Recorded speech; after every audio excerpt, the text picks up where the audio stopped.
English वर्ष के एक और लेसन में आप लोग का स्वागत है दोस्तों। आज के इस लेसन में हम लोग पढ़ेंगे पोजेसिव प्रोनाउन। पोजेसिव प्रोनाउन होता क्या है? तो पोजेसिव प्रोनाउन एक प्रोनाउन है जिसका इस्तेमाल हम लोग किसी भी चीज पे अपना अधिकार जमाने के लिए करते हैं। कैसे? तो पोजेसिव प्रोनाउन क्या दिखाता है? अधिकार, ऑनरशिप, पोजीशन, हक। हक जिसको बोलते हैं, हम अपना हक किसी पे जताते हैं। तो कब जताएंगे? जब वो मेरा अपना होगा तब जताएंगे। तो दो चार सेंटेंस देखते हैं, उससे क्लियर हम लोगों का होगा।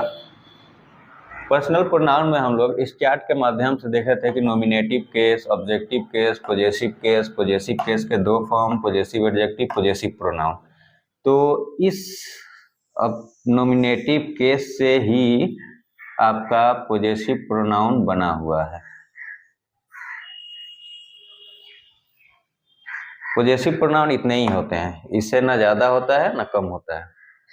अब इन सब का यूज कैसे कैसे कहाँ होता है, आइए हम लोग देखते हैं। जैसे ये हाथ में मेरा मार्कर है, तो हम इस पे अधिकार कैसे जमाएंगे? यह मेरा है, मैंने खरीदा है, मैं इसका इस्तेमाल कर रहा हूँ। तो मैं ये बोल सकता हूँ ना कि यह मार्कर मेरा है, या यह मेरा मार्कर है, यानी कि मेरा इस पे अधिकार है। ये किताब है मेरे पास, ये किसी और से मैंने मांगा हुआ है। तो यह किताब दूसरे से मैंने लिया है, तो यह किताब उसका है। मतलब कि इस किताब पे मेरा हक नहीं है, मैंने तो उससे लिया है, पढ़ने के लिए लिया है। इस पे जो है उसका हक है जिससे मैंने लिया है। तो इस टाइप के सेंटेंसेज आते हैं जिसमें जो है पॉजेसिव प्रोनाउन और पॉजेसिव एडजेक्टिव ये दोनों का इस्तेमाल होता है। लेकिन हम लोगों को फिलहाल जो है पॉजेसिव प्रोनाउन ही पढ़ना है। पॉजेसिव एडजेक्टिव, जब एडजेक्टिव हम लोग पढ़ेंगे तो उसमें उसको डिटेल से हम लोग समझेंगे। तो जितने पर्सनल प्रोनाउन के नॉमिनेटिव केस ये होते हैं, इसी से जो है पॉजेसिव प्रोनाउन बना हुआ है। और ये इतने ही होते हैं, इससे ना ज्यादा होता है ना कम होता है। ये 6 है, इनका नहीं प्रोनाउन हम लोग लिखे हैं, उसका यूज नहीं होता है, इसलिए हम लोग इसको नहीं लिए हैं। दो चार सेंटेंस देख रहे हैं, जैसे दिस मार्कर इज माइन, यह marker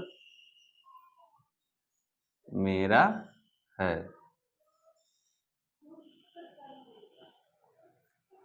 That book is his, वह किताब उसका है। दो एग्जाम्पल हमने लिखा है यहाँ पे। दिस मार्कर इज माइन, यह मार्कर मेरा है। इस सेंटेंस से हम लोगों को समझ में आ रहा है कि यह जो मार्कर है उस पे किसका अधिकार है? तो मेरा अधिकार है, यह मेरा मार्कर है। अगला सेंटेंस है कि दैट बुक इज हिज, वह किताब उसका है, यानी कि इस किताब पे किसका हक है? तो उसका। तो यहाँ पे जो हम लोग उसका के लिए वर्ड यूज किए हैं वो है हिज। तो हिज क्या हुआ? Possessive pronoun. हिज से ही जो है इस किताब पे अधिकार का मतलब अधिकार हम लोग जमा रहे हैं। यह मार्कर मेरा है, दिस मार्कर इज माइन।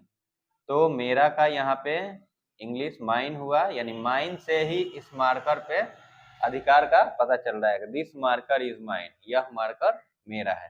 तो माइन यहाँ है, हिज यहाँ है। उसी तरह वर्ड्स, योर्स, हर्स, देयर्स।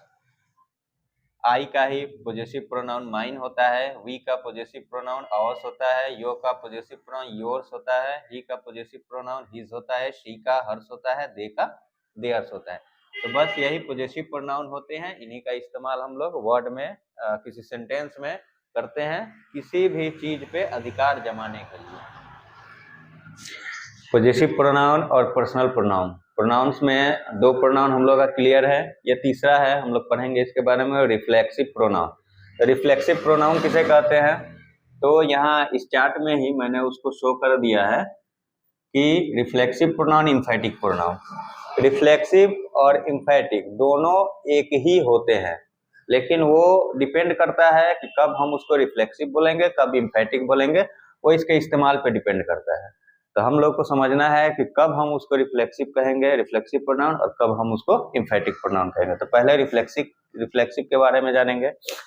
तो myself, ourself, yourself, himself, herself, itself, themself, इन सब को रिफ्लेक्सिव प्रोनाउन कहते हैं। कब? अगर किसी वाक्य में ये इस्तेमाल हो और उस वाक्य में जो वर्ब होता है, जो काम होता है, वो उस काम का असर खुद सब्जेक्ट पे पड़े, तो इन सब को जो है उस टाइम रिफ्लेक्सिव प्रोनाउन कहेंगे। कैसे कहेंगे? तो आइए एक दो सेंटेंस हम लोग देखते हैं।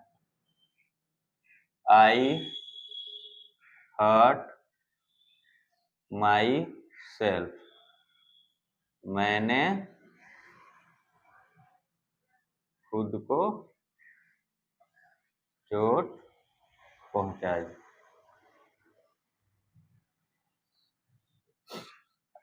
आई हर्ट माई सेल्फ, यहाँ पे ये सब्जेक्ट हो गया, ये वर्ब हो गया, और ये जो है रिफ्लेक्सिव प्रोनाउन होगा। कैसे होगा? तो मैंने खुद को चोट पहुंचाई। अभी हम लोग समझ रहे थे कि किसी भी सेंटेंस में अगर ये इस्तेमाल हो, myself, ourself, yourself, ये सातों आठों में से इस्तेमाल हो और उसमें जो है जो वर्ब है उसका असर खुद सब्जेक्ट पे पड़े, तो myself, ourself, yourself, ये सब रिफ्लेक्सिव प्रोनाउन कहलाएंगे। तो यहाँ पे देखिए, मैंने खुद को चोट पहुंचाई। हर्ट मतलब चोट पहुंचाना, तो चोट तो पहुंचाया, लेकिन किसको पहुंचाया? खुद को। यानी कि वर्ब, वर्क हुआ, काम हुआ, क्रिया हुआ। वर्ब का मतलब होता है कि किसी भी वर्ड से कोई काम करने या होने का बोध होता है। यहाँ काम क्या हो रहा है? चोट पहुंचाना। तो चोट किसको हम पहुंचा रहे हैं? तो खुद को, यानी सब्जेक्ट को।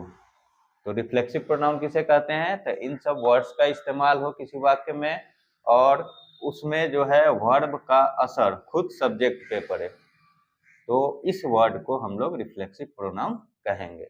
एम्फैटिक जस्ट अपोजिट है, उसके बारे में हम लोग पढ़ेंगे, लेकिन ये रिफ्लेक्सिव के बारे में दो चार और एग्जांपल्स हम लोग देख लेते हैं। तो ये तीन और एग्जांपल्स है, इसमें हम लोग देख रहे हैं वी कैन हेल्प आवरसेल्व्स, हम लोग खुद को मदद कर सकते हैं। तो यहाँ पे जो है हेल्प वर्ब है, क्रिया है, इसका असर यानी मदद करना है, मदद कर रहे हैं। किसको मदद कर रहे हैं? तो मदद तो कर रहे हैं, लेकिन किसको? हम लोग खुद को, यानी कि सब्जेक्ट जो है वो अपने आप को मदद कर सकते हैं। तो कर सकते हैं, तो यहाँ पे आवर सेल्फ जो है वो आपका रिफ्लेक्सिव प्रोनाउन हो जाएगा। शी ruined herself, उसने खुद को बर्बाद कर लिया। तो बर्बाद करना वर्ब है ना? वर्ब का असर किस पे हो रहा है? तो सब्जेक्ट पे। बर्बाद कर लिया किसने? अपने आप को, उसने खुद को बर्बाद कर लिया। तो बर्बाद करना वर्ब, इसका असर सब्जेक्ट पे पड़ रहा है, खुद को ही बर्बाद कर लिया। तो हर सेल्फ जो है वो रिफ्लेक्सिव प्रोनाउन है। दे ब्लेम्ड देम सेल्फ, वे लोग खुद को बदनाम कर लिए। यानी कि बदनाम करना वर्ब हुआ, किसने बदनाम किया? वे लोग अपने आप को बदनाम कर लिए। यानी कि बदनाम करना क्रिया हो रहा है, क्रिया हुआ तो किस पे असर पड़ा? तो सब्जेक्ट पे असर पड़ा। जब सब्जेक्ट पे असर पड़ा तो देम सेल्फ जो है वो आपका रिफ्लेक्सिव प्रोनाउन हो गया। रिफ्लेक्सिव प्रोनाउन बहुत आसान है, पॉजेसिव प्रोनाउन भी आसान था। इसी तरह प्रोनाउंस के अन्य पार्ट है, जो और पार्ट है उसको भी हम लोग धीरे धीरे देखेंगे, वो सब भी बहुत आसान है, एकदम इजीली समझ में आएगा। तो यहाँ तक मेरे ख्याल से किसी को कोई दिक्कत नहीं होनी चाहिए कि रिफ्लेक्सिव प्रोनाउन किसे कहते हैं। तो ये सब वर्ड यूज होंगे किसी सेंटेंस में और उनका असर जो है डायरेक्ट सब्जेक्ट पे पड़े, तो इन सब को जो है रिफ्लेक्सिव प्रोनाउन हम लोग कहेंगे। सिंपली एकदम आसान है।